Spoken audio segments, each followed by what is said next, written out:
This is Jake the Snake Roberts, but no doubt you must be listening to the interactive interview, and you better keep listening. Interactive Wrestling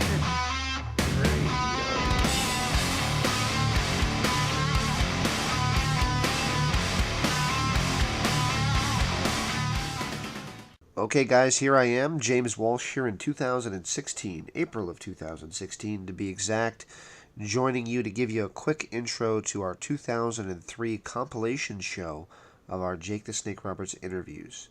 On our interviews list, I'm counting this as one interview, even though there are a total of 4 of them.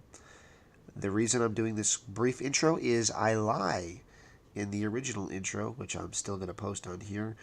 It was a complete mess-up on my part. I've admitted this in the past several times.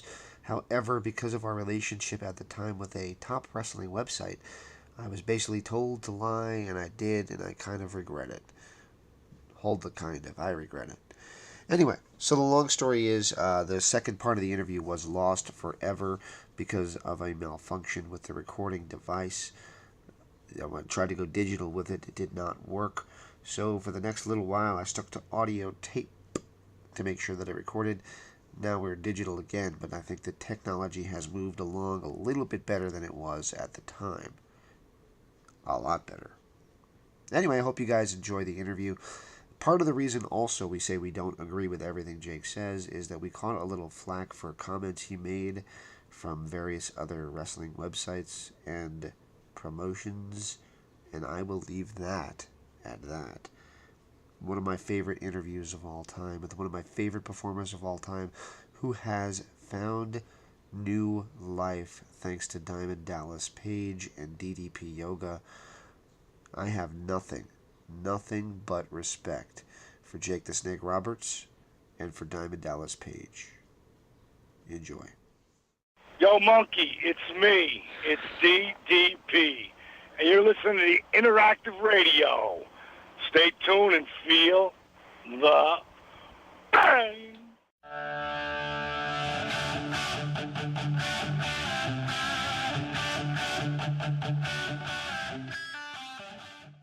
Hello, everybody, and welcome to a special edition of the Interactive Interview on the interactiveinterview.com, courtesy of ProWrestling.com, statistically the #1 wrestling website on the internet today. We're here with the Jake the Snake Roberts compilation edition. This is 4 interviews with Jake the Snake Roberts. Transcripts are available on the website that you must hear. Part 2 of this interview is not on this compilation, however, as it's been submitted to a local radio station for Best Interview of the Year award. The reason for this intro is simply to say that Jake's opinions does not necessarily match those of James and Dan. While I agree with many of the things Jake says, we report, you decide. Is that copyrighted? So stay tuned. Here's all 4 editions of the Jake the Snake Roberts interview. Hey, everybody, this is Ted DiBiase, the $1 Million Man. Remember me? And you're listening to the Interactive Interview.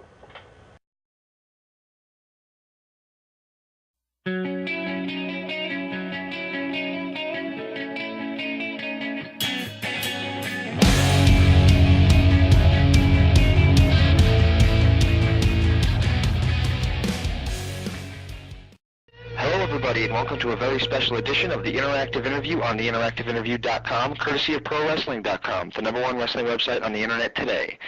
Our guest today is Jake the Snake Roberts. Jake, how you doing? Miserable. Why is that? Well, it's a good thing. You start out, you stay miserable, nobody else can screw it up for you. Ah, that works. You get better, see? Well, I hope the day does get better, and I hope you like the questions that have been put to you by us and by the fans that have responded. And if you don't like them, I just won't answer them. That's fine. It's been a tremendous response from when we put up the forum and let people know about the questions, and we've got a fair few, so we hope not to take up too much of your time today. No problem. With your dad being a wrestler, did you stay close to the business as a child?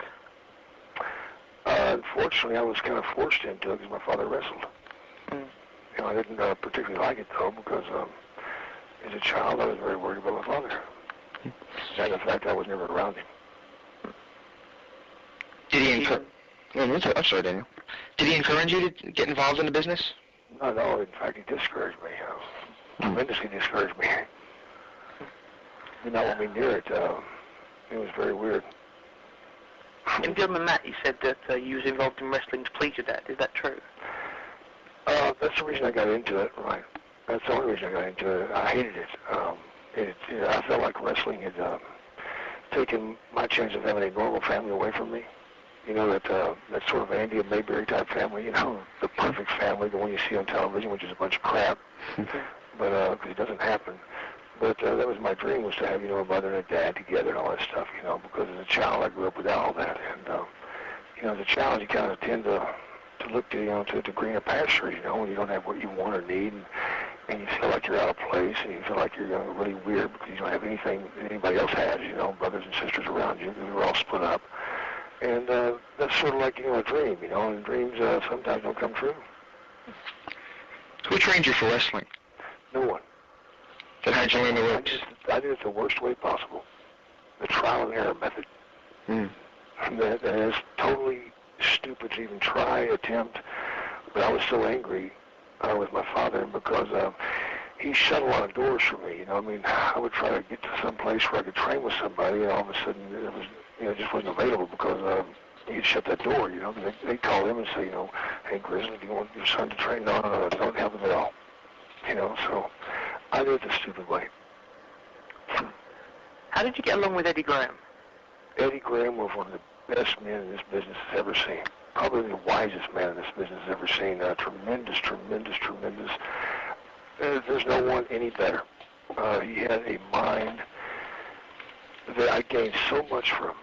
There's so many others gained so much from. Dusty gained from it. I mean, the Briscoes, everybody that went through there gained from it because he was the best there was in finishes and psychology. No doubt. I mean, no one was even close. Bill Watts stole all his ideas from Eddie Graham. Bill Watts never had an original idea in his life.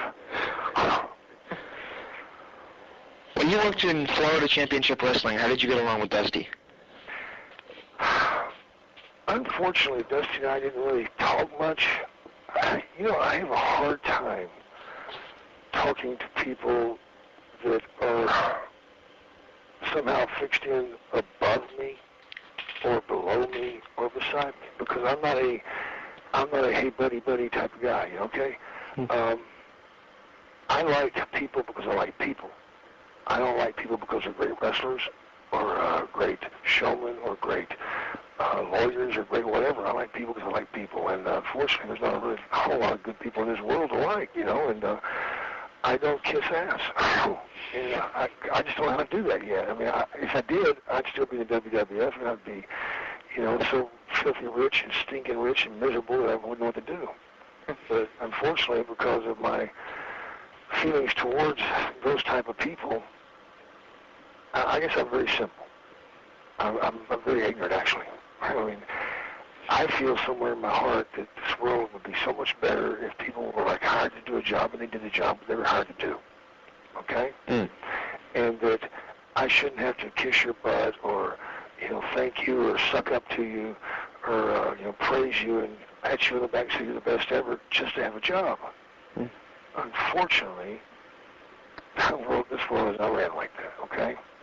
But at the end of the day, I like me. I like me because I never did those things.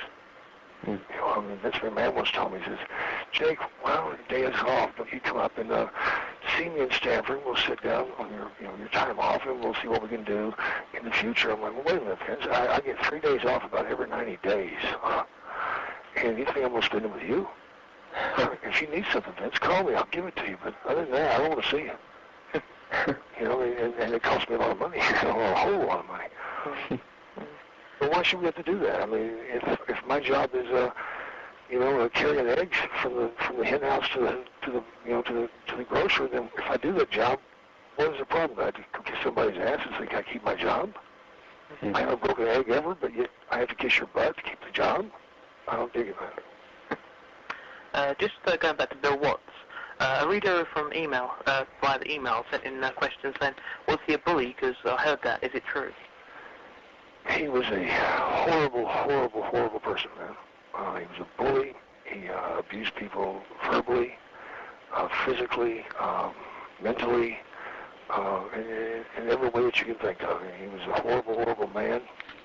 And, and that's a horrible thing for me to say, but he is probably the only person that I would talk that filthy about. I mean, if I so happen to go to hell, by God, if he's not there, I'm going to be really pissed off.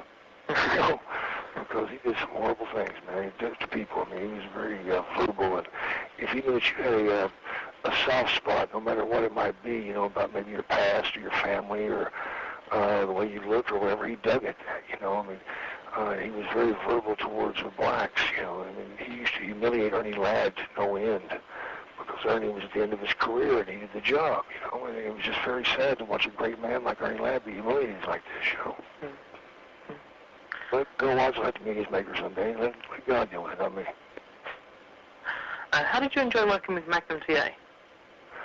Magnum was a good kid, man. I mean, when I first met Magnum, he was being ripped off and abused by a couple of guys named Sawyers. And they were supposed to be training him, and yet all they were actually doing was draining his bank account and ripping him off. And I said, man, why are you putting up with this? You're a good kid, you look good, and you got tremendous ability, but yet you're not in the ring yet. And they said I wasn't ready. They said I wasn't ready, and I'm like, man, these dudes are ripping you off, man. And shortly after that, he finally made the break from him. A little too late, because I understand that they got him for about $25,000. And TA was a good kid, man, and but unfortunately, because of the break that he was given, and maybe because of what the Sawyers did to him, he turned sour towards everyone else, and he kind of had his nose up in the air, That's something that really bugs me about this business. Too many guys start to believe their own publicity. And this business is a gift, man. Nobody's ever won a championship, though. What do you mean by that? Well, the simple thing is, it's a business, man. It's not who's the toughest guy. Right. If it was the toughest guy, there would be two guys in this business, Hacksaw Jim Duggan and Haku. Everybody else would have gotten out. Wow. Those two guys will beat the hell out of you and kill you, and they'll still eat the meat off your bones, Christmas night, Dusty Rhodes against Kevin Sullivan. You came out as Santa Claus. Yeah. What is your memory of that angle? And who came up with it? That was theirs. I was foolish enough to go through with it. I was barred from the building, and I hung out in the crowd all night long and handed out candy to all the kids and stuff. And the only thing that bothered me about that angle was come time to do the job, which was give the thing to Kevin so he could hit Dusty, and that was that. They said stick around and wait for Kevin, all right, to come out of the cage. That way you two guys come back together. I stuck around and took a horrible pelting. And then when Kevin did come out, I turned around and Kevin was gone. The midget could run underneath arms and legs and whatever, but he was gone. But I was left there by myself. So that's the only bad memory I have of it. The fondest memory I have of it is sitting in the locker room afterwards and listening to the police going, man, I cannot believe these people out there chanting, kill Santa, on Christmas night. The next day I read the newspapers like 12 Santas were attacked on the way home that night, which I thought was pretty cool. Down the road, what led to you leaving Florida?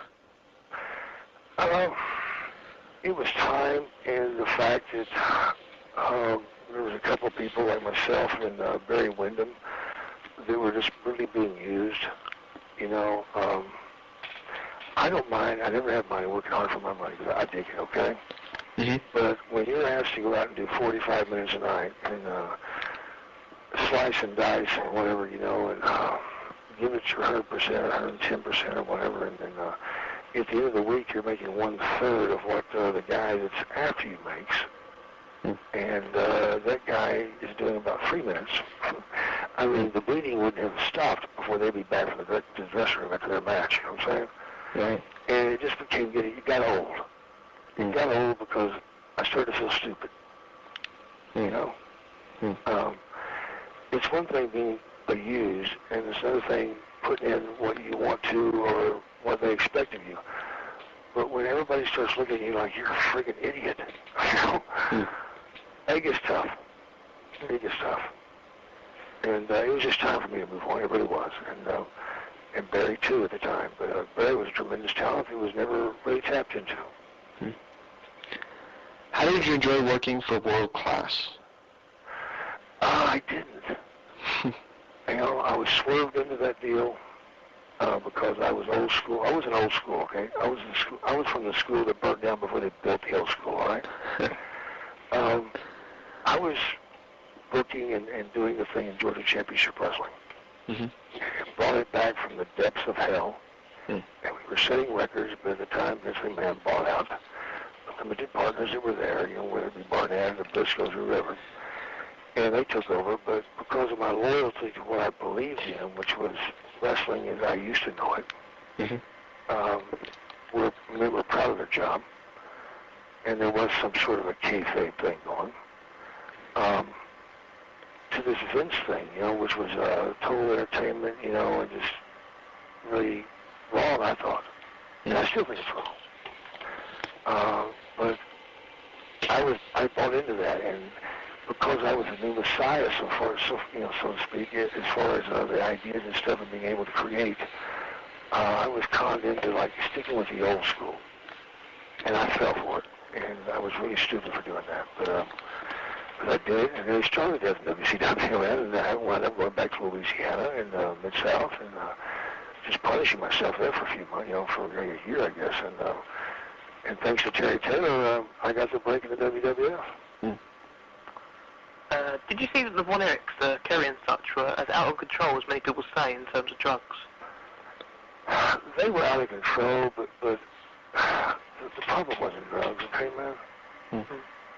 The problem was the father, okay? Mm-hmm. Michael Von Erich did not want to wrestle. Mm-hmm. Chris Von Erich couldn't wrestle because of his asthma and stuff, okay? Mm-hmm. Kevin Von Erich had been pushed so hard when he was in high school. I mean, this kid was going out and playing football on Friday night, and then there was a helicopter waiting there for him to take him to the Sportatorium in Dallas to wrestle. Mm. Wow. He needed knee surgery at one time, and Fritz told him, you're Von Erich, you don't get hurt. Wow. What's that about? And sometimes your expectations can be set so high for you and demanded from you, and you can't meet them. And you turn to anything to relieve anything. I mean, you turn to whatever, whether it be drugs, alcohol, sex, food, whatever. You're going to turn to something, Mm. And the drug was not the problem. The problem was the father. How did you get along with? I'm sorry to cut you off. How did you get along with Fritz at all? I didn't get along with him at all. I didn't talk to him. Ah. Fritz to me, because he wasn't around the building that much at the time, because the kids were there and. Ken Mantell was there when he came through. He didn't have much time for anyone, but I'd known where Fritz came from, okay, and I'd known some of the deals he had pulled in the past, and I didn't want to talk to the man anyway. Because to me, he was scum of the earth.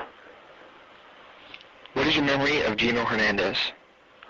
Gino was all right, man. I mean, Gino had done some things, that got him a position here and there, and that's not for me to judge, okay? I mean, there's rumors here, rumors there, but there's always been rumors about everyone, including myself, believe it or not. I mean, evidently, I'm the only person who's ever did drugs in WWF.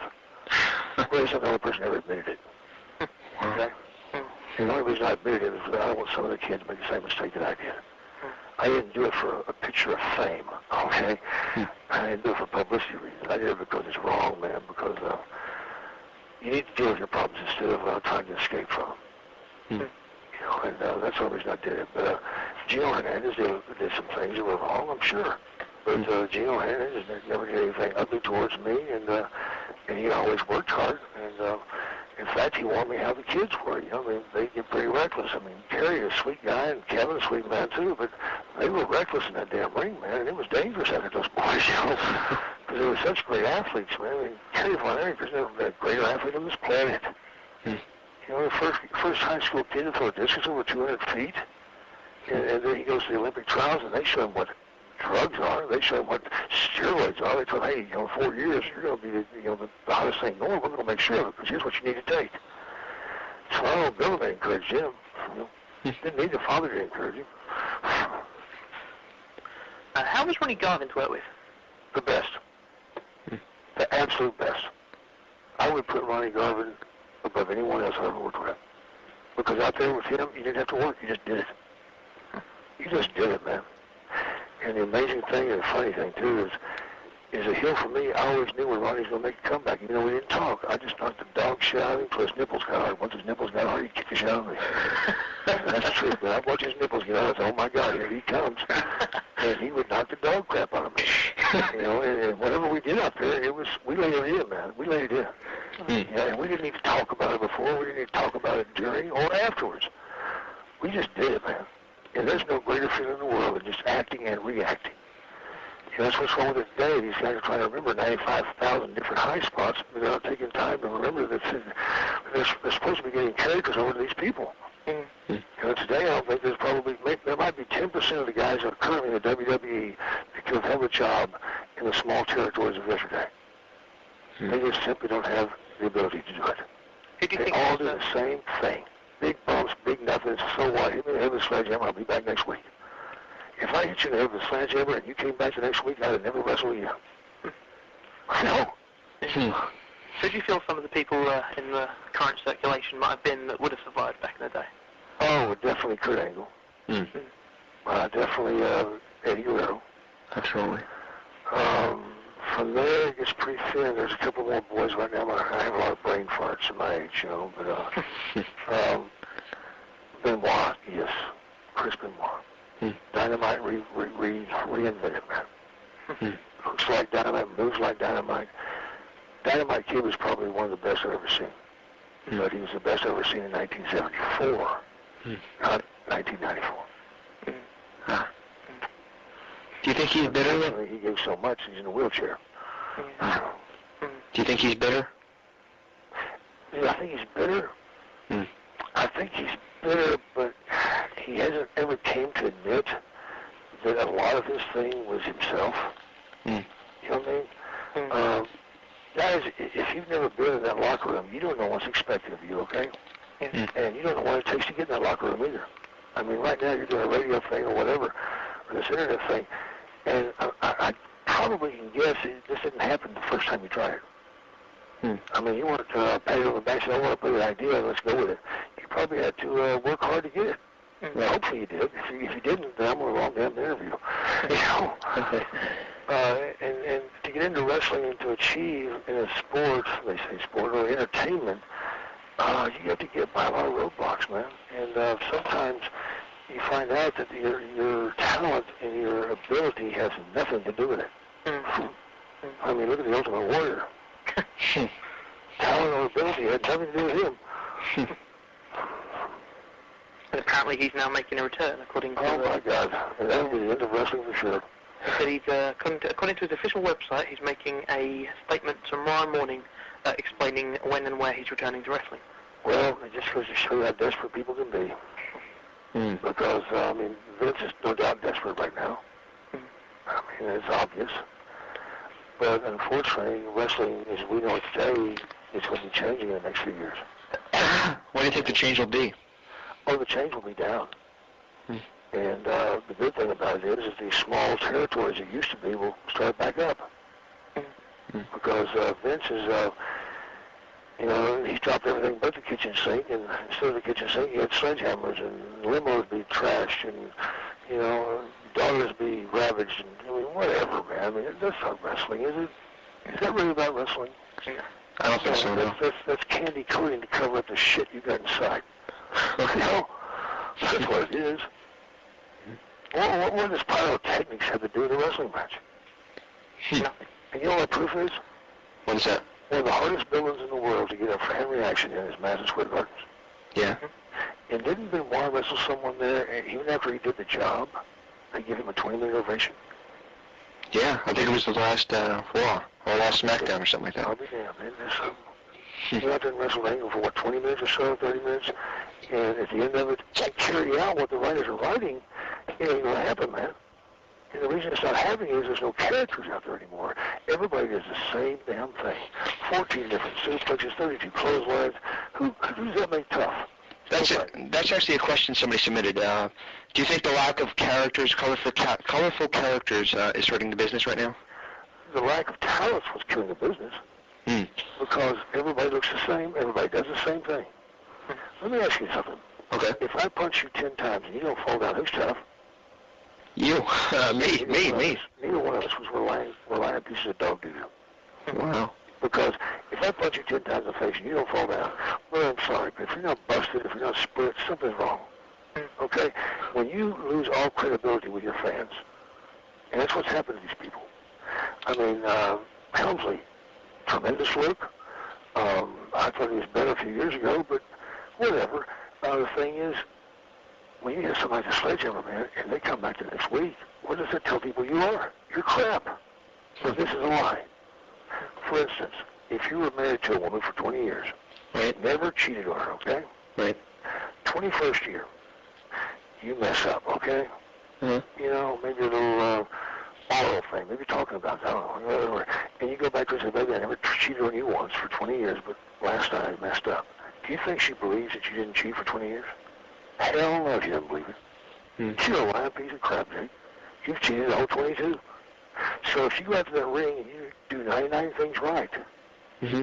and they believe in it, and that 100th thing is wrong, and they don't believe in it, they believe your past, no, sir. You destroyed your credibility. That's why less is more. Mm-hmm. I echo those sentiments, as do many of the guests that have come on the show. And so it's a shame that the creative team in WWE just seems to ignore every piece of sensible advice that goes towards them nowadays. Well, here's something that proves just basically everything is wrong. Kurt Angle, okay? Tremendous athlete, right? Right. Mm-hmm. Okay. He had a good background for wrestling, didn't he? What was the thing he did? Gold medal in the Olympics. That's right, I almost forgot. Yet, they bring him to WWF and wind up making him an ass clown. You know how hard it is to create a bona fide stud? It's very, very hard to do that, man. It takes millions of dollars to create people. You know, you look at creating a Shawn Michaels or whatever, you're trying to turn a guy that's supposed to, looks like nothing or whatever, into a monster. It's hard to do it. It takes a lot of television time. Television time is money. Okay? Every minute it's on the television, I don't know how many millions of dollars, but it's got to be millions. Mm-hmm. Yet here's a guy that has the background, has the credibility, has the medals to prove it, and you want him turning him into a joke. Isn't that stupid? I think so. If it cost you $20 million to develop a guy like him, why wouldn't you take what you've just been given and run with it forever? That, my friend, is ignorance and stupidity. Going back to our questions, how did you end up creating the DDT? It was an accident. I actually had a front face lock on a guy by the Grappler, Len Denton, a great worker. I never had the opportunity to make WWF, but he's a tremendous, tremendous hand. And I used to use a knee lift for a finish. Mm-hmm. And I'd be working the front face lock, and he would push me into the corner a couple of times trying to get loose. And I'd push him out again in the middle of the ring and fight him back down to his stomach, and he'd come back up again. And finally, about the third time, he would push me into the corner so hard that I'd release. And when I released, he'd stagger backwards, selling it, and I would shoot out there and hit him with a knee lift. But, of course, he landed in the ropes, 1, 2. Oh, my God, his foot's in the ropes. But one night he went to push me in the corner, and he stepped on my foot, and we fell. I fell backwards, and boom, and I spun to my feet, being an ignorant babyface, like babyfaces are. Embarrassed, I fell down. But I noticed the people were like, oh, oh my God, what was that? And he was smart enough, being a heel, to stay out. And I went, we've got something there. And I just worked on from there. A question coming in from Andrew Marcano said, how did you make the name of the DDT? He's heard rumours that it had something to do with Damien, but wanted to know the real reason. No, nothing to do with Damien at all. At the time that it was developed, and it probably has something to do with 12-pack quarters and a joint of marijuana or something, I don't know. It was a poison the U.S. government had outlawed because it was getting into the food chain, and like they're spraying the plants with it, the cattle were eating it, and it was getting in the milk, and the humans were drinking the milk, and it was turning into beef, and it was bad for your brain. DDT was an abbreviation of a word for poison. It was like 17 letters, demetrified firm solida, I don't know. There's a poison that's about 17 letters long, but the government called it DDT, and they outlawed it. Oh man, that's really cool. I'll call it DDT. It's bad for your head. Again, 12-pack quarters for sale. With the recent passing of Michael Hagstrand, a.k.a. Road Warrior Hawk, do you have any memories of your time working against the Hawk and the Road Warriors as a whole? Yeah, a lot of them, man. I was there when they started, so all I got to say is Michael Hagstrand was the Road Warrior. Michael Hagstrand was LOD. Michael Hagstrand's a beautiful man. And I hope to see you again someday, man. And God must have really needed some help, man, when he took Hagstrand and Stu Hart in the same week. That's all I can say. No one better, man. He's a sweet man. How'd you get along with Stu? Oh, lovely. I was up there for a year. Learned a lot. Mostly keep away from Stu. It's really stretched my ass. You touched on it earlier, but I'm going to give you another promoter name and see what you have to say. How'd you get along with Bill Watts? I don't like the man. I learned a lot there because he was necessary to survive. Okay, and again, I can't agree with anybody that likes to humiliate people or steal from people. And he not only stole from wrestlers, he stole from his own children, man. So there we go. I shouldn't say anything else because it's wrong. Okay? Other than that, all I'll say about him is he's an asshole. If he wants to find me, I'll tell him exactly where I'm at. I'll bust a cap in his big fat ass. I don't need his job, man. But he was wrong for treating people the way he treated them. But as far as he demanded more out of you than any promoter ever did, and he taught more than any promoter probably ever did because of the simple putting fear into you, and you're trying to hold a job, man. You remember that the jobs back then, man, when you went to a territory, you wanted to stay 5 or 6 months. That way you could move your family there and have a living. And so you wanted to hold on, man. And he forced you to learn. He forced you to work tremendously hard. But the only thing I can say is, man, is he makes you forget about that because it was just the way he was, and he was wrong, man. And, if you don't believe me, ask his own kids. So there we go. How did you enjoy your one-night confrontation with Muhammad Ali? Oh, it was lovely. Great man. Well, Bill Watts was pissed off about that. Because I wouldn't take a bump for Ali. The man punches me 6 times, I don't take a bump. Poor John Norris, barbarian, he was flying across the ring. He got way beyond 100 pounds, he had muscles in his doo-doo back then. But I didn't take a bump. Why? Because I was there the next week as a heel. And afterwards, all I was doing was, kid, you smart, boy. You smart. You shook my hand. But Bill Watts wanted to kill me because I didn't take a bump. Who was I making money for? Bill Watts. All he gets paid $75,000. I get $1,500. No, I'm not taking a bump. I'm sorry, brother. I'm here next week. I'm wrestling New Orleans main event. I'd like to have a house so I can make a couple $100. He had more people in entourage. The people in his entourage were making more money than I made a month. But no, lovely man. How'd you get along with Dick Slater? Loved him.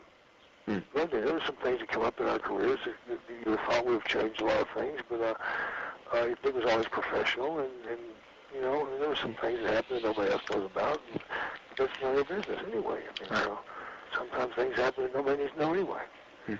I mean, he's a tremendous worker. Speaking of considered great workers, how'd you get along with Ric Flair? Okay, next. Nothing to say. That doesn't get that long from, bumping in doors and from showed up people's asses, man. They were leave it at that. I think he's tremendously overrated. Tremendously overrated.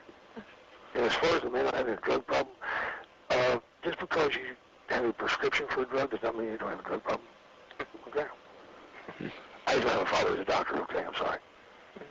Sorry, Rick the prick. He recently came out and basically condemned anybody that said that there was a drug problem in wrestling and it had to be the way that was taken by people. Well, he's a liar. He's a liar for saying he's never done one. It's just the fact that he had a script for it. This is me, he paid less for his than I paid for mine. That's all. Hey, man, I'm going to tell you something. Yeah? Wrestlers aren't the only ones that ever take drugs. Check society out, man. Wrestlers are not the only ones. I bet you can find a policeman or two that's taking them. I bet you can find doctors. I bet you can find lawyers. I bet you can find people on radio that do it. Even a couple of people on the internet. Okay? People need to get the focus off of what this guy's done. How does he get this? How do you do this? Why do you do that? And see what they actually do for society and do for their business, man. Nobody's ever said Jake Roberts did not do his job, did they? No. Isn't that funny? Don't you find that weird? If I'm so bad and I'm so evil, how can I still do my damn job? Doesn't that bother you? It bothers me. So I'm going to tell you what's caused more problems in this world than drugs and alcohol and all the other things combined. Jealousy. Jealousy's killed many more people than war ever has. Okay? And you'll find that out if you ever get to the top of the mountain. I know that's up there. Been there. Go there anytime I want. Why? Because I'm good at what I do. Not because I take drugs.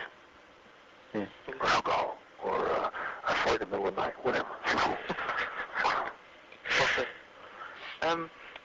How did you end up going to the WWF? Excuse me? How did you end up going to the WWF?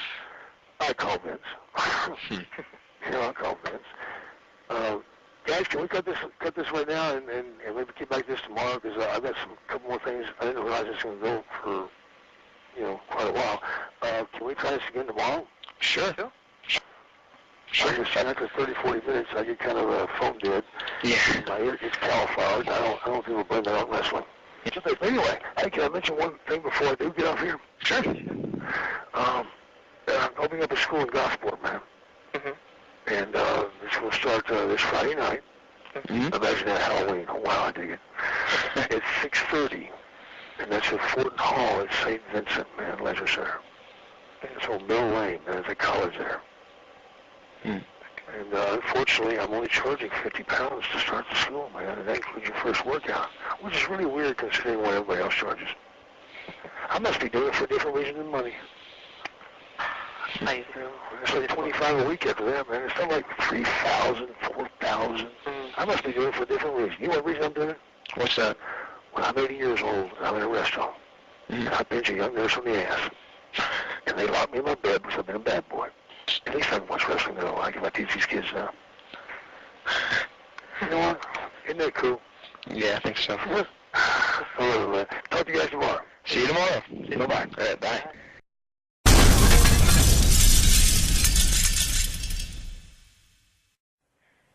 This is Missy Hyatt, and you're listening to the Interactive Interview.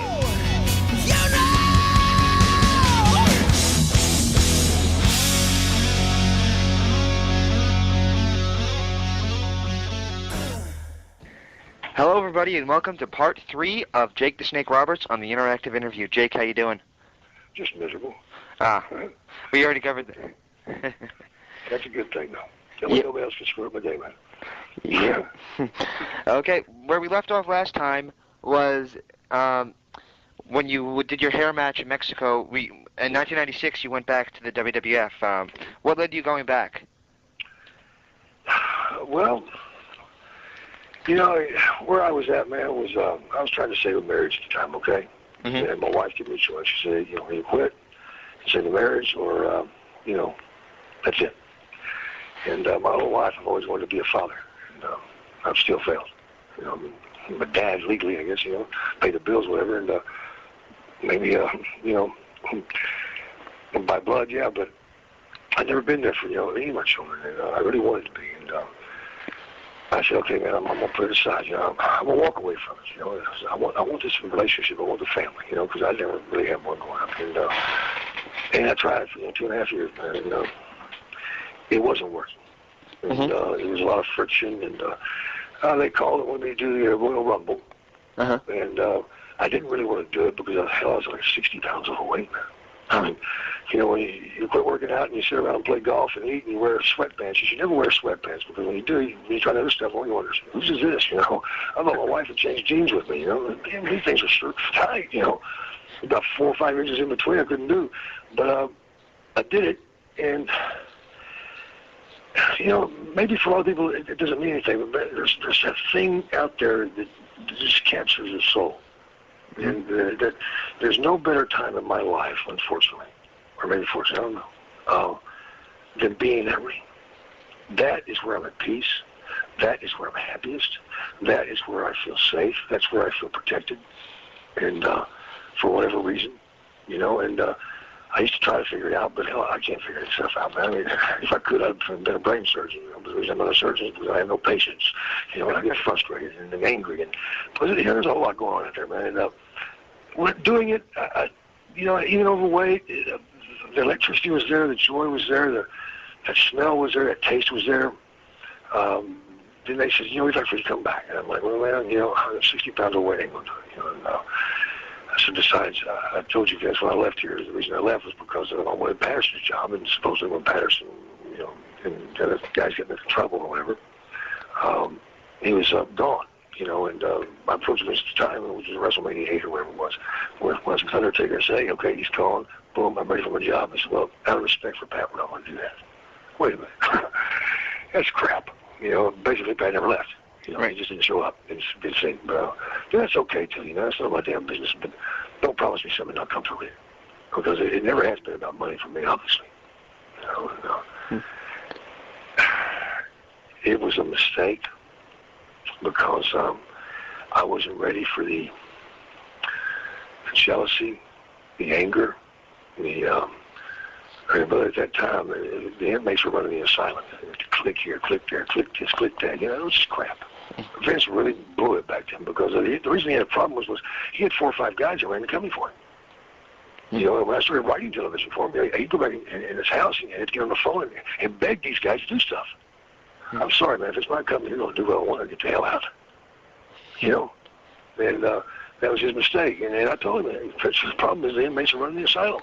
They do what they want to do when they want it, and you jump and dive, And there was a lot of friction between certain people, and I don't care about friction, man. It's stupid games.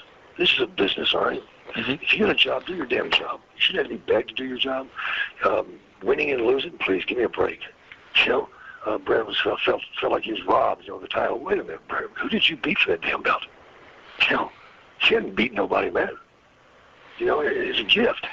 And you should treasure it like a gift, something that is precious as that, you should honor it, man, and treasure it. Instead, it's used as a pawn. And that's my anger right now, is that most of these guys, unfortunately, are prostituting what I love. And that's the reason I started these schools over here. I figured, well, I'm 80 years old. If I pitch a nurse on the ass, they lock me in my room and they say I want wrestlers in LA. Because I'm going to teach them. And it's fun. I'm having more fun teaching them than I did teaching, idiots like Ahmed and trying to teach it, and some of the others. I love teaching old times. That was my job up there, getting guys ready for Hogan, and I loved it. I still love it. But it's a whole lot different when you're teaching kids who want to learn than you're teaching some jerk that's making $500,000 a year and doesn't give a shit about nothing. And the list is too long to start mentioning names, and there's just no need for it. When you went back, one of the guys that was supposedly running the show when you went back, or at least behind the scenes, was pulling strings, was Shawn Michaels. I know you had a relationship with Shawn way back before he became the star he became. Did he change? Yes, he had. Yeah, Shawn had become a conniving, scandalous bastard, as far as I'm concerned. He had spit in everybody's face. The crap he was pulling, and the way they were playing the back games and all that stuff. There's no need for that. In the old days, back before water, there was sometimes being games played between two guys. There'd be friction. Well, they'd go out and settle, and that was it. But this went on for months and months and months. And it hurt the business a lot, man, because they couldn't get to cooperate with them or anybody else. And they were always worried that they were being slighted or being set up. And, Brett was always freaking out. I love Brett, man, but he lost it too, man. He lost it too. And God bless his father, man. By the way, God bless his father, man. Sweet man. Yep. How did you enjoy your feud with Jerry the King Lawler? I didn't. He's a jerk. He's a piece of trash, man. I won't even go into his personal life, but let's just say that he's a jerk, and I have no respect for him because of the way that he treated wrestlers in the Memphis territory all those years, stealing and robbing and whatever. He does it to his own family, And hey, Cat, good luck. I'm glad you got him. It's a bunch of crap, man. I mean, they want to pour whiskey in my eyes. The Lord's, I don't drink, so I don't want this, that, and well, I'm not drinking anymore. I don't drink anymore either, but you want to pour shit in my eyes, burn the hell out of my damn eyes, and he won't be do it to him. I said, you can kiss my ass, man. I'm going to do it right here. I'm going to do it in the back. I'm going to do it all day long if I want to. He's a jerk. No respect for him at all. In an interview with Honky Tonk Man conducted a couple of years ago, he mentioned that you were putting him on the shows and Vince Russo was taking him off. Were you ever in the booking capacity in the WWF at that point? No, not there. No. I was there in his writing material, okay? And what was funny was they put Honky in there to do a job, But they didn't want him at the TV, discussions and stuff. Well, wait a minute, this guy's supposed to be doing a job out there in commentary. He needs to know what the hell's going on. Right. And bottom line, it was just, it was a humiliation thing, a game, jerking him around, playing that little cat and mouse crap, which is a favorite of some people's. Mm-hmm. I still don't know how Russo got in this business. How do you feel about Vince Russo? I don't feel anything at all, man. I feel nothing towards him. I feel nothing towards Bischoff, because to me, they're the luckiest people in the world, man. They're another beefcake, man. They got a gift. It's a shame that the guys like Valentine and others have to do all the damn work, and guys are out there trying to carry out these ridiculous ideas, and here's these jerks, playing God, so to speak, and then want to play goofy games behind the doors anyway. I guess it has something to do with testosterone. I don't know, man. Maybe that's why you go to a strip door and pay for it. I don't know. Oh, sorry, miss. I hate when I do that. Another brain fart. Sorry, folks. Dan, you take the next one? We've got a question coming in from forum member Accelerator. He wants to know your thoughts on Steve Austin in general, and the fact that he took one of your favourite Bible verses, John 3:16, and turned it into a derogatory catchphrase that now encourages people to drink beer and curse. Well, as far as Steve Austin goes, I made him, he was studying Steve. And I thought Steve Austin had gotten a raw deal. And WCW, they promised him a lot and given him nothing. For whatever reason, I've been gifted at spotting people that have it, and spotting people that don't. And Austin had it. And he was hungry, tremendously hungry, and he wanted to learn. But let's face it, Stunning Steve was not him. Ringmaster was damn sure not him. So he needed to go with something that was naturally him. And he's just damn no Texas redneck, by the way. And we spent a lot of time together. Each night I talked to Steve after his matches, whether I was there or not. I talked to him during interviews and stuff, character, and because my job is helping, doing teaching. And for whatever reason, I've got a gift that helps me not only be Jake the Snake, but I can be other characters too and see where they should be going, whether it be Mankind or Shawn Michaels. I mean, ladies and gentlemen, Shawn has left the building. Well, let me see, who's all of that? Oops, sorry, Jake. Damn, what a stupid thing to say. But Austin, as far as a person, brother, I'm not in this business to meet people. Okay? Because chances are, in my lifetime, usually the heels are the good guys and the good guys are the heels. And it's not worth trying to gauge, because you got to remember all these guys are great performers. So chances are you're not seeing the real deck of cards anyway, are you? You're getting a product. And I had to quit thinking about personal things a long time ago, because if you did, you'd be out there killing somebody. But Steve, as far as I'm concerned, tremendous athlete. He worked his butt off to get what he wanted. He's earned it. Yeah, he's made some mistakes. Guess what? We all do, man. As far as Austin 3:16 being a derogatory mark about the Bible, that's a bunch of crap, man. All that's done is lift the Bible. It makes people think about it, doesn't it? As far as I'm concerned, hell, I had a better idea than that. I was going to give him Austin's 10 Commandments. Thou shalt not kill unless thou art pissed off. And thou shalt not covet thy neighbor's wife unless she's really hot. Thou shalt honor thy mother and father unless they're jerks. The possibilities are endless. But as far as that being derogatory mark about God, that's a foolish person talking there. Because all it does is lift that up and make a question of it. Okay? Let's face it, I don't agree with flipping the finger off, on television for kids, but right now Mr. Man's not trying to produce a children's product. He's producing a jerk's product. And doing a damn good job of it. Wow. And it's going to cost him his ass. You had a good acronym for the WWE that you said to me yesterday. Yeah, worst wrestling ever. Wow. Absolutely. There's absolutely none going on out there right now. I mean, everybody looks alike. Everybody does the same damn thing. Nobody sells anything. Guys, but please keep on doing that DDT, because every time you do it and they kick out, it just makes Jake that much tougher. You idiots. Marks, you never taken flips at ringside, man. Mark him about 2 rows back, because he must be stupid enough to try to get in.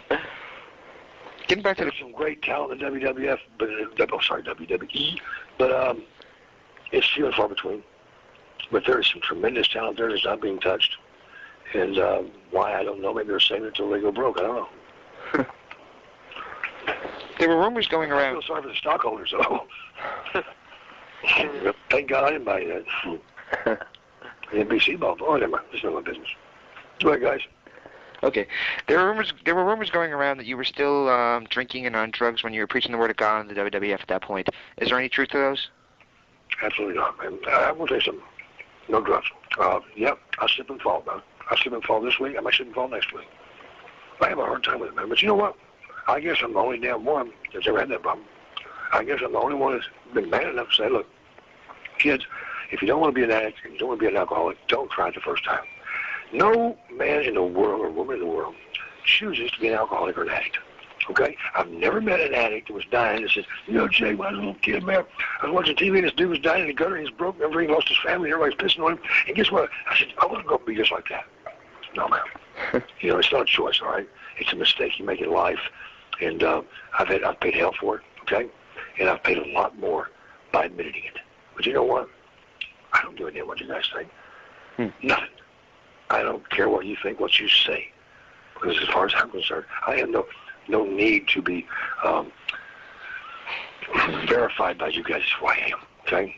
Right. You guys aren't God, neither am I. And it's always funny that people that shout the loudest usually have more problems than I have.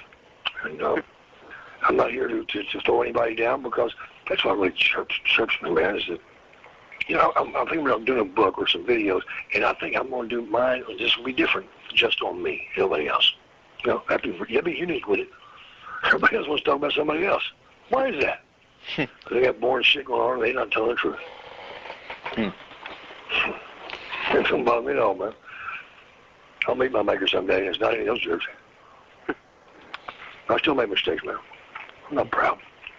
But at least I tell the truth. Yeah. You get further in life, and you help more people in life by telling the truth. I mean, it surprised me. I thought there was at least one other drug abuser out there, but I can't remember who it was. Just one. No, you know, me and him, I was on two up there. Only should ever drink, too. Thank God Austin's got water in those beer cans. Oh, yes. Maybe it's real piss. Have you started to work on the book at all? No, I think I'm going to do videos, man. I'll tell you why. I don't think anybody can write what I say. Get out of it what I feel. But I think if people looked at it on the net or looked on an interview or on a video type production or a DVD or whatever, they'd see Jake being Jake, and they'd understand and they'd feel it. They'd smell the temptation. I mean, that was a gift I was given to do interviews and to do the point across. And a lot of that was by sight, not by sound. A lot of that was by the way I moved, by the way I talked, by the way I looked at you, because I speak with everything in my body. That's the problem with people today. They haven't introduced their brain to their mouth, because most of them are talking out the ass all the time anyway. They need to shut their hole. What led to you leaving the WWF the second time around, the final time around, sorry? Direction was a lot of it. And then I had put a lot of work into the Austin change, and into some other people too. I thought the headbangers were tremendous piece of talent. There were some other guys up there I thought should have been given a lot more.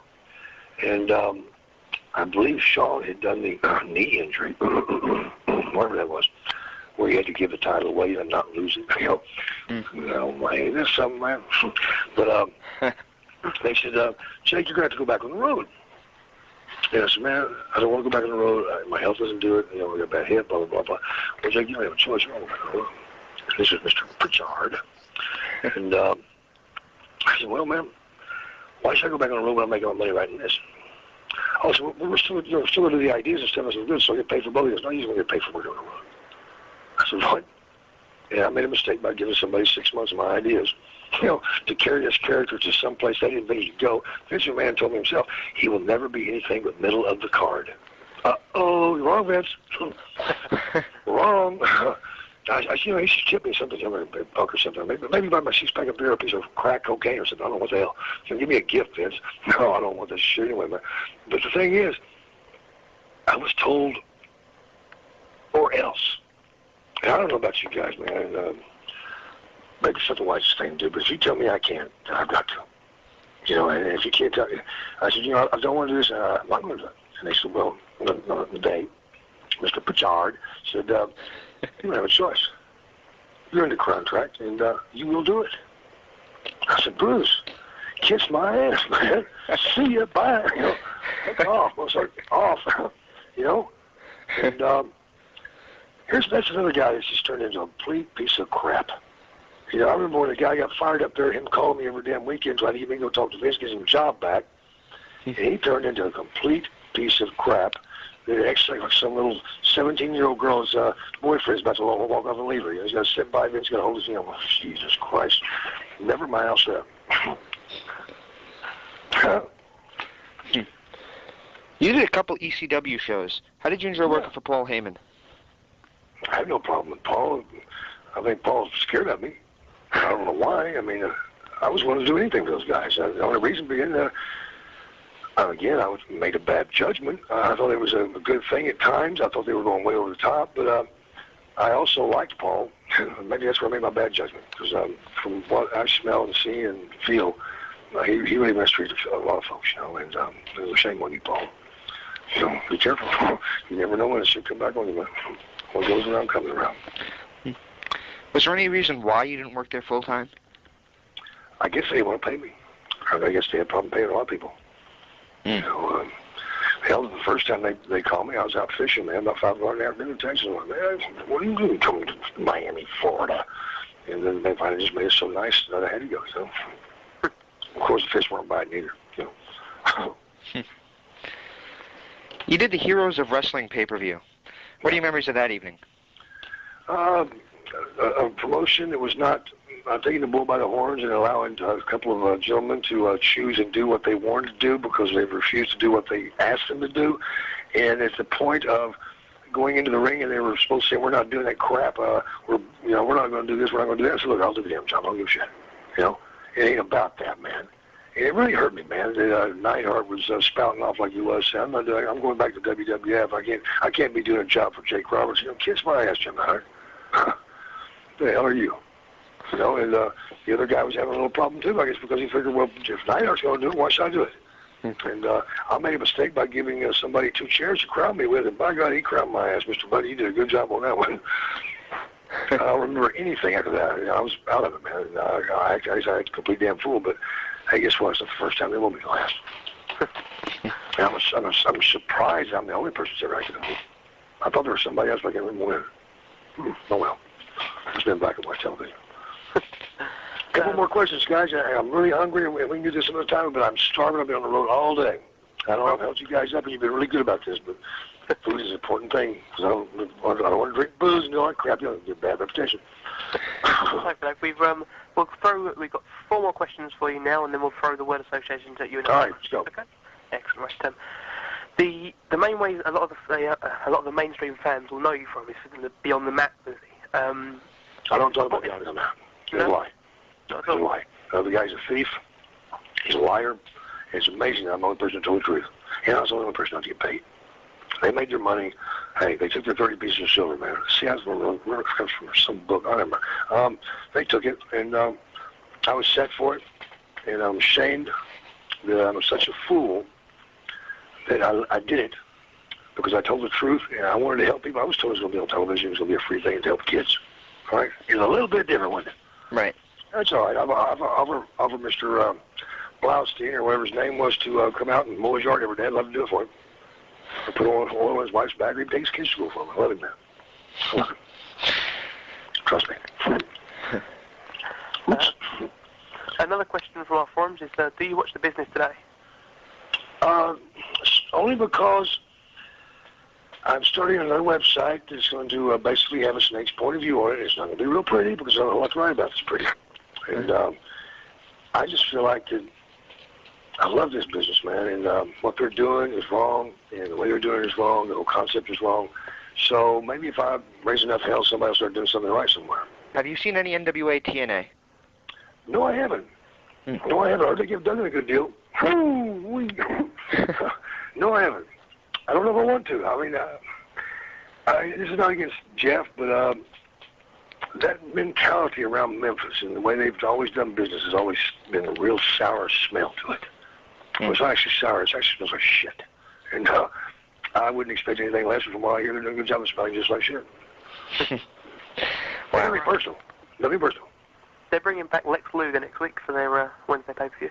Oh, what kind of killer gimmicks you got this time? Oh, sorry. Oh, my God. No, I didn't mean that. You close like somebody or give him a shot? Oh, my God. Thank God he's not a drug addict, you know. Wow. Gee, how many people have I killed? I'm sorry. Didn't say anything. Damn son. You don't have to put a pill in somebody's mouth, man. You just gotta have it there for them. You know what I'm saying? Wow. The attitude and your bullshit is what push people to the edge to make them do silly things themselves. Okay? If he's a man, he'll still admit it. He never has been a man. Never has been a wrestler either, though. Well, I met his mother on a plane one time. Oh, what a treat that was. I woke up, I was had a hangover. We were flying from Boston to San Diego. I wake up, and I was from food, I'm starving. And I start shoveling this crap in my mouth. And she says, aren't you wrestling? Yes, I am. She says, so's my son. And there's no way he would put that stuff in his body. I'm like, you douchebag. You know? Oh, you know, I'm like, well, who's your son? She says, Lex Luger. I said, really? So let me tell you something about this business. I said, you have a great body or know what you're doing and can do great interviews. Fortunately, your son has a great body. That's it. You know, he's not a pit bull or a wrestler's ass. She took offense to that, but I don't give a shit. You know, Lex Luger, sorry. Nothing personal. Nothing personal. But any man his size will go out there. A guy with 9 clotheslines is the kind of guy that will wind up hitting somebody with a sledgehammer. Oh, I didn't say that, did I? If you get up from 9 clotheslines or a sledgehammer from me, brother, I'm not ever coming back. I'm putting the business going home. Wake up, boys. Dumb. I wonder why they don't like you guys, because you're phony pricks, man. Okay, bye. Love you, man. Well, thanks for your time today. Yeah, man, I'm sorry about the whole mix-up today, but it was tough on this road over here, man. They look to teach people how to drive. If they put them on the right side of the road, maybe they'll start driving right. They'll get home quicker. It was just a real mess. And again, being an alcoholic or an addict, I like to be on time anyway, but because people talk. But at least I did talk to you the whole time, calling him, sit back and forth, and it was a real treat to sit in that car for 4 hours going, damn, I don't want to do this interview and make it happen. So, but here I am. I showed up, I made it, we did it, and everybody's happy now. Except those people I talked about, because I told the damn truth. Well, thank you very much. This is Bobby the Brain Heenan, and if you're smart like me, you'll be listening to Interactive Interview. I do all the time. Enjoying what you're hearing? Be sure and check out WrestlingEpicenter.com on social media at Facebook.com/WrestlingEpicenter, on Twitter at James Epicenter, and of course, WrestlingEpicenter.com for 24-hour news updates, our interview archives, and all the other information you've come to expect from the Wrestling Epicenter. Hello, everybody, and welcome to part 4 of the Jake the Snake Roberts interview on the Interactive Interview. Jake, how you doing? Oh, just love it, man. Is this really part 4? Yeah. Wow. Time flies when you're having fun. Absolutely. First question we have for you today is, what makes your schools different than anybody else's? Well, it's pretty simple. I was a teacher. I mean, there's wrestling schools all over the world, man. I mean, a lot of them have people that you've never heard of. I mean, if I'm going to be a brain surgeon, I think I need to go to a place that teaches brain surgery, not to a gynecologist. You know, and that, and the fact that I teach the psychology that I know and what I understand, and out of my passion and my love for this business, I make these guys do everything perfect before they move on to the next thing. So a lot of these kids lock up, strictly just lock up for 2 or 3 training sessions, and they're 3 hours long, because I'm not going to let you move forward until you do it right, man. That's just the way I feel about it. And because you need to know where you can do it blindfolded. That way, if you're not having to think about what you're doing, you can think about what you want to do. Bada bing.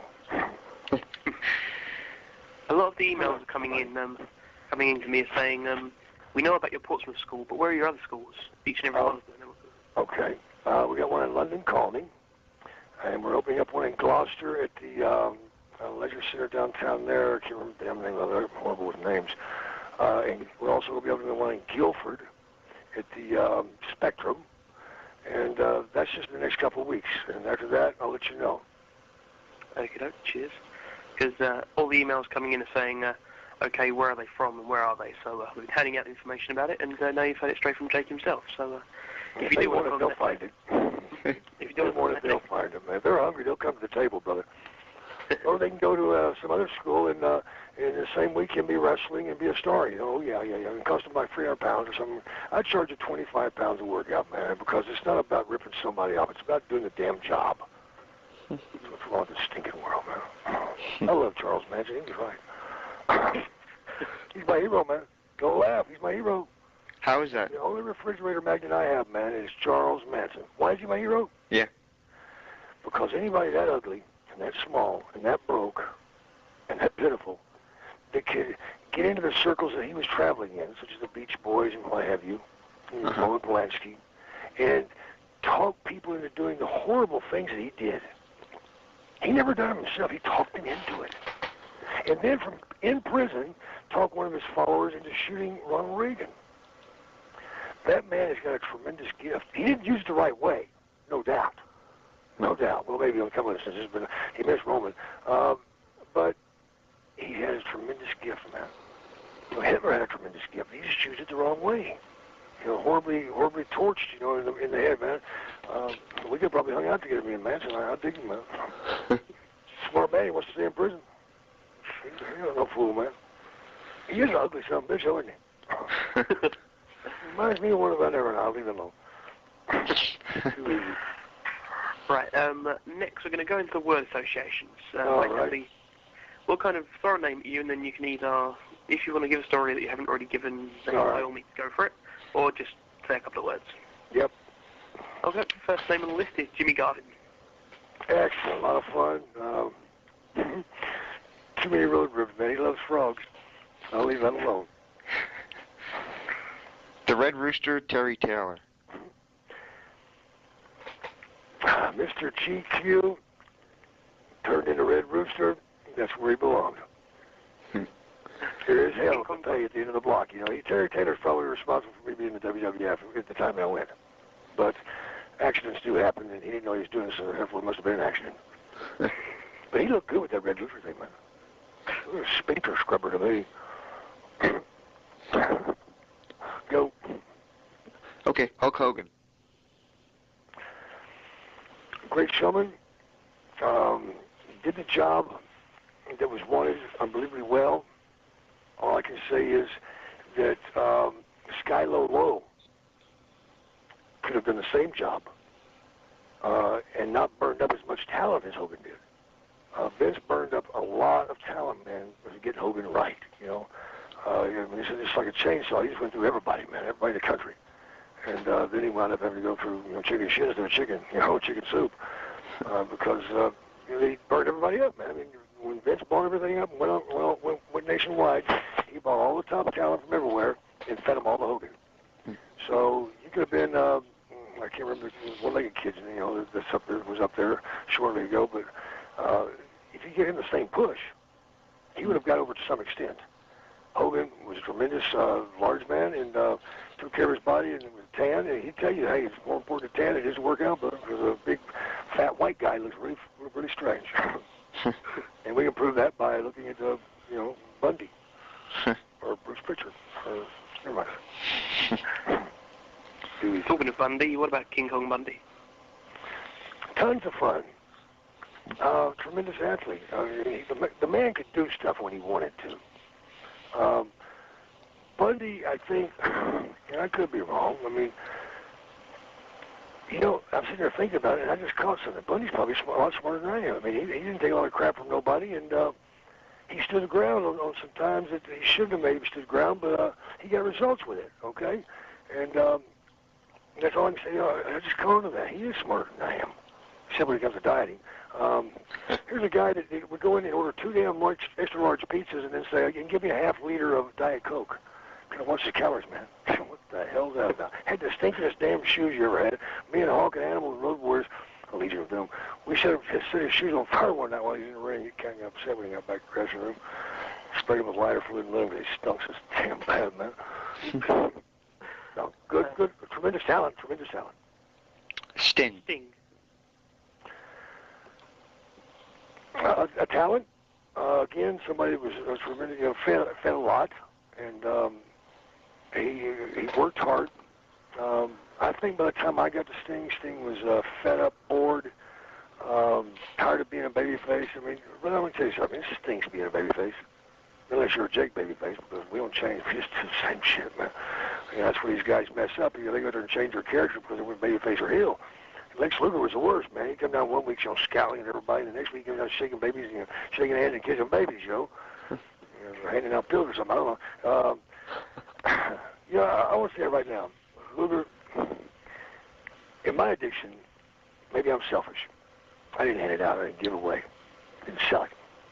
And, you know, that's all I can say, man. It's wrong. It's wrong.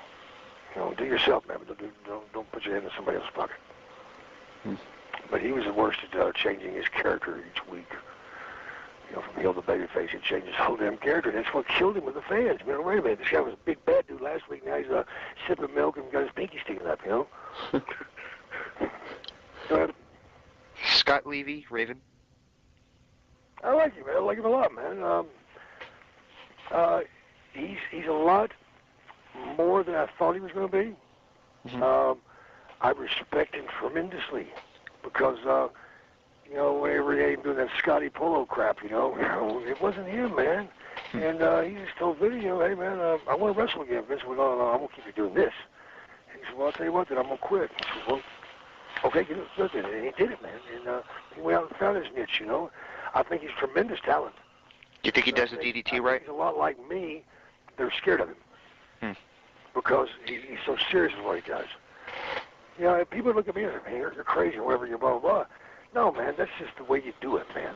And if you guys were any good at it, you can make people believe what you are.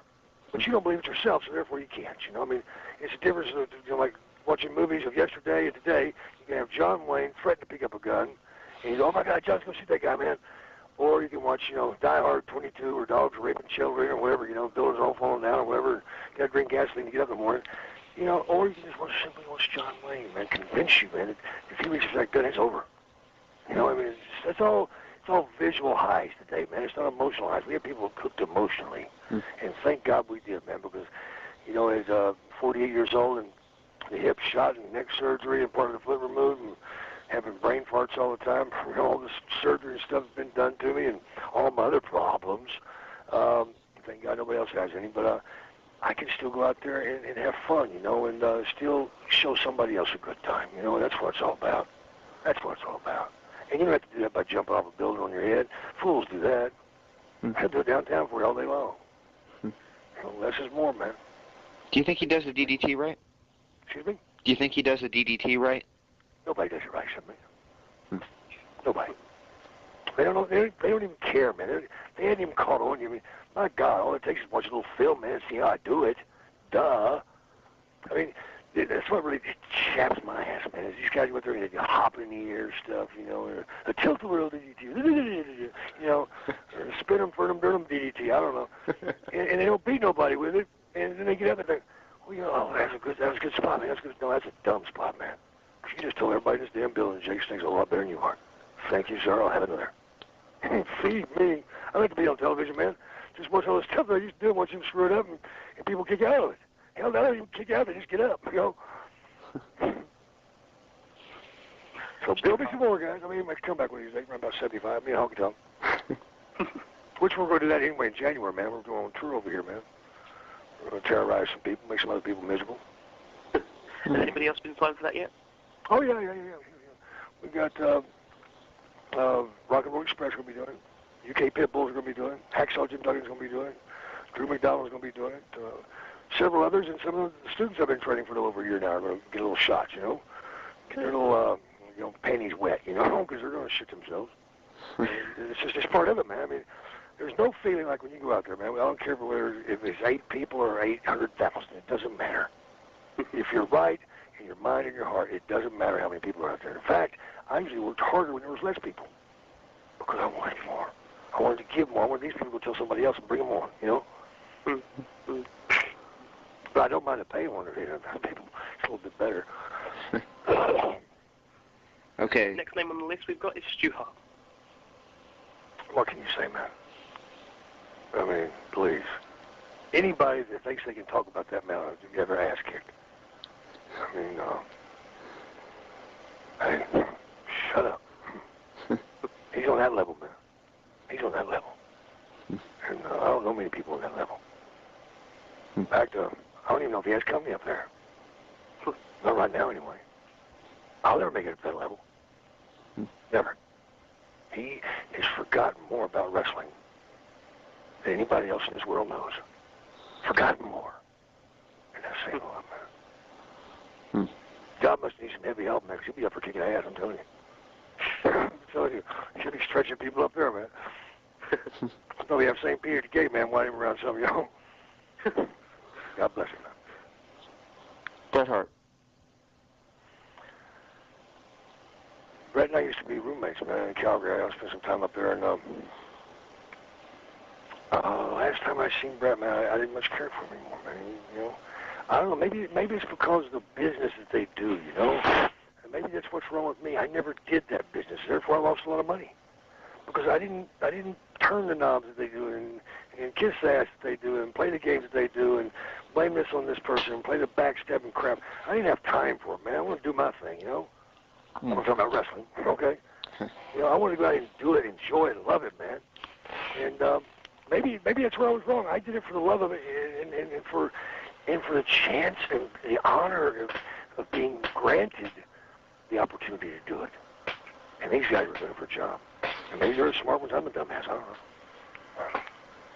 I can find out in the end. I'll ask Stu. He'll tell me.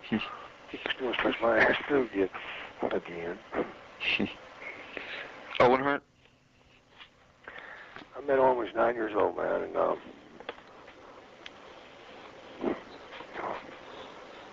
love him, man. That's all I can say about that.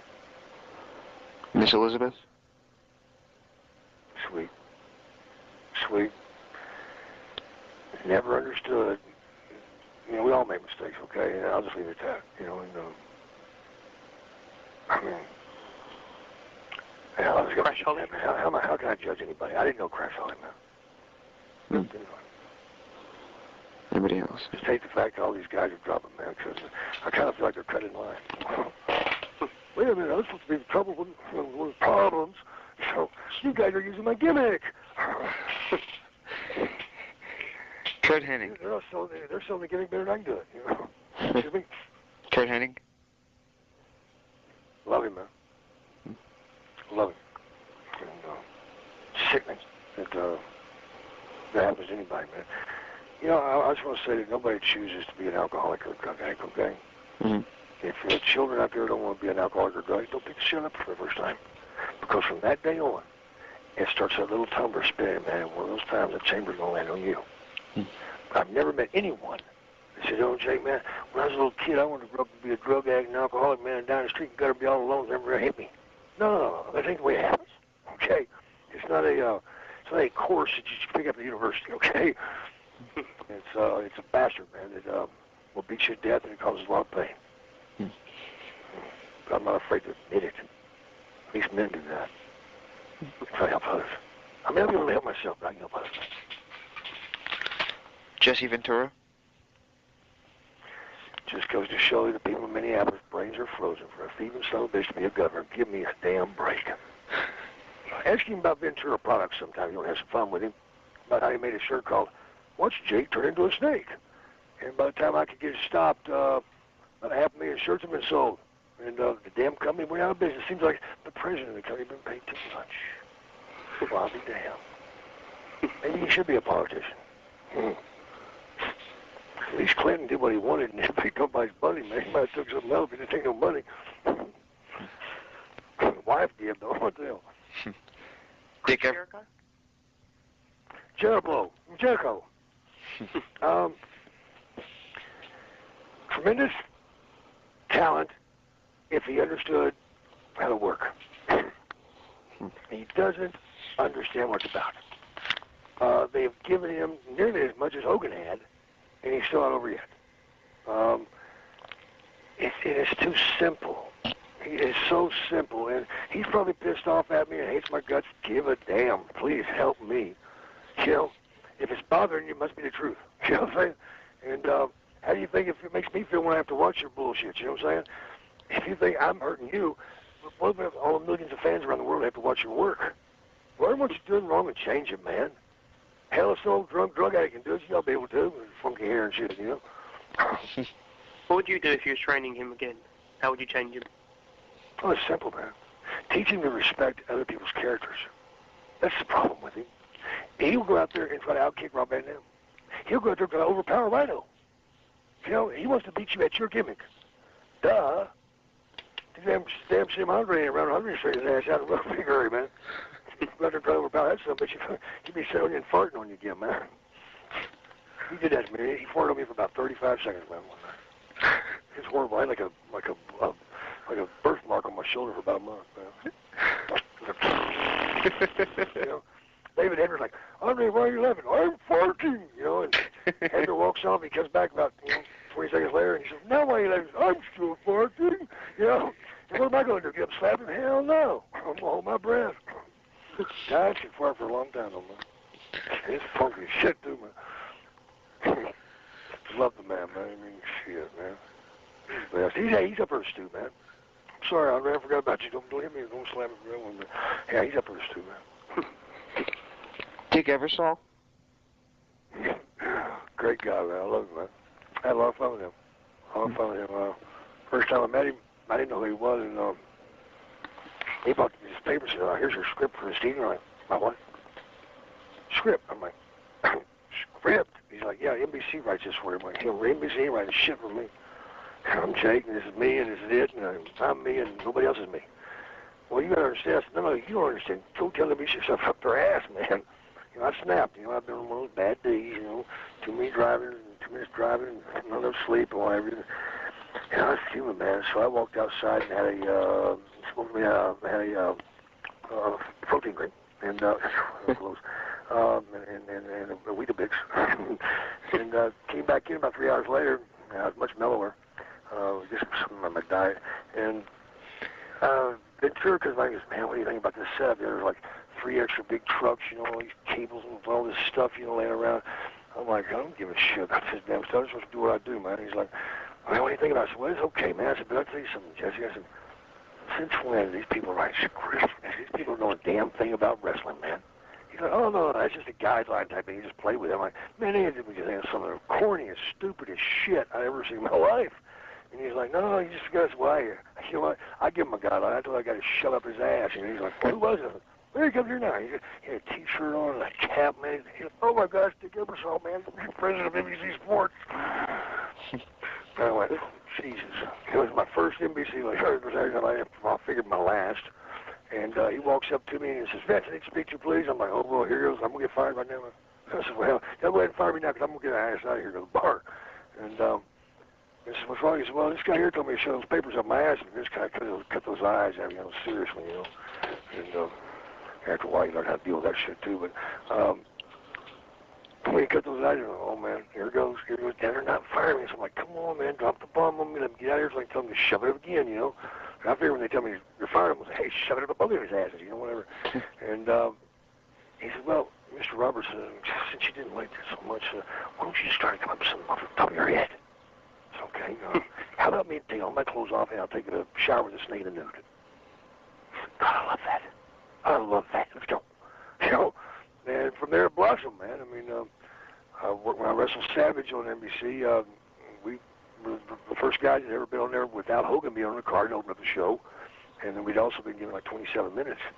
And, you know, Ebersol, by then we'd become friends, and he's like, okay, you two, if you don't hold the ratings in between commercials, you'll be back in Poughkeepsie doing a local television show again.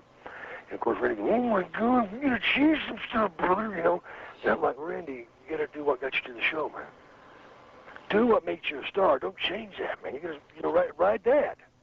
Why change pony when you don't know the next pony is as fast? You'd be like Jake when I was trying to use Iron Claw, you know. As I'm scratching my ass, what the hell?